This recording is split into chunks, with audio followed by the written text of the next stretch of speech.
Vamos seguir agora falando sobre a China, com um assunto que é muito interessante. A China anunciou uma queda da população em 2023 pelo segundo ano consecutivo. E esse cenário agora traz preocupações para a economia do país, que foi o grande motor do crescimento mundial nos últimos anos. Fernando Nakagawa vem conversar com a gente sobre esse assunto, que é um assunto que preocupa e muito a China, países desenvolvidos de modo geral, né, Naka? E agora, se a China começar a ter essa queda no número de pessoas, a Índia já vai cada vez mais, né? Sim, subir.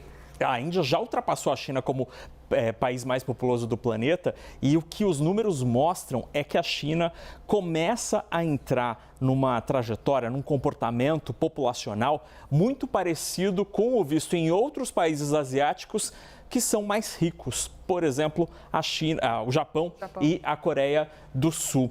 Esses números sobre a população chinesa começam a preocupar muito as autoridades em Pequim, porque a população era um dos motores do crescimento econômico ao longo das últimas décadas na China. Especial o crescimento da população, sim, mas também a migração de muitas famílias, de milhões de famílias do interior para as áreas urbanas. Isso tudo ajudou a China a se transformar na segunda potência do planeta. O problema é que está ficando cada vez mais caro viver nas cidades chinesas. E aí, por isso, está acontecendo isso. A gente separou as duas curvas da taxa de natalidade e da taxa de mortalidade. Essa taxa mede quantas pessoas nascem e morrem a cada 1.000 habitantes. Então, a linha azul é a taxa de nascimentos, de natalidade da China. Ela começa lá em 73, era quase 30.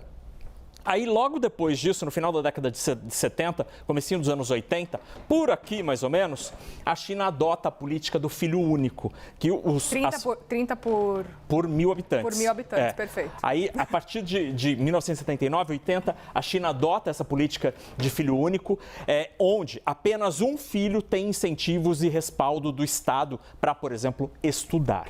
Aí, a partir daí, você até tem uma elevação nos primeiros anos, mas aí, a partir daí, começa a cair gradativamente até que essa política termine em 2015, 2016. E o que aconteceu nos últimos 2 anos foi o encontro dessas duas linhas e, em 2023, pelo segundo ano consecutivo, morrem mais pessoas do que nascem na China. Então, a gente teve a inversão. No ano passado, morreram 11 milhões de pessoas e nasceram 9 milhões de pessoas na China. Isso fez com que o número de chineses diminuísse em 2 milhões ao todo. No ano passado, muita gente, infelizmente, morreu de Covid na China.